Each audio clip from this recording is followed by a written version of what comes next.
Even if you haven't actually read A Million Little Pieces, you've likely heard of it. A runaway bestseller and Oprah's book club selection, first released in 2003, James Frey's purported memoir became a literary scandal when it was revealed to have been largely fabricated. The ensuing controversy saw Random House offer refunds and Oprah excoriate Frey on live television. Sam Taylor Johnson and Aaron Taylor Johnson have made a film adaptation of the book well over a decade later, collaborating on the script with her behind the camera and him in front of it.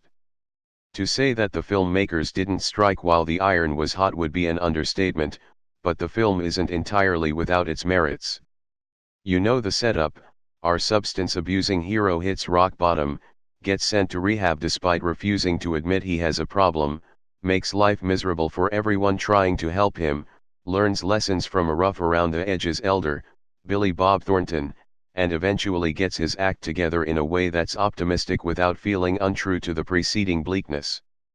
There's a lot of vomit and conflict along the way, with both Taylor Johnsons ramping up the drama to make any kind of redemption feel as unlikely as possible. There's a problem with that, of course. Making a recovery movie is like making a boxing movie. The formula is so well established that the most viewers can hope for is a slight variation on a familiar theme.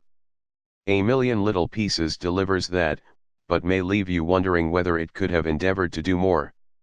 Having previously directed the likes of Nowhere Boy, where she and her now husband collaborator first met, and 50 Shades of Grey, Sam Taylor Johnson is one of those talented filmmakers whose projects rarely live up to her potential. Here she does her utmost to bring out the material's heavy-hitting impact without overdoing it, a difficult balancing act that requires a great deal of nimbleness on her part. She succeeds in making the film wrenching but not unbearable, something her leading man helps with greatly. This version of James Frey is first seen losing his mind on drugs at a party before waking up bruised and bloodied on a plane he has no memory of boarding, where he's told by a flight attendant that the doctor who dragged him on forbade her from serving him alcohol.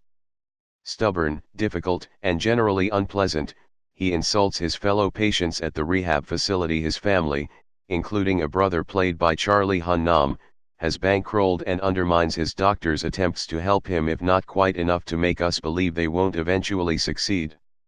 The best moment comes when Frey asks one of those doctors, Juliette Lewis, a question we somehow haven't heard before in a movie of this kind: does she really expect him never to drink or do drugs again? "I love crack," he says. King love it. Even those of us who've never partaken in that particular vice can relate. How difficult would we find it to give up our favorite food for the rest of our lives?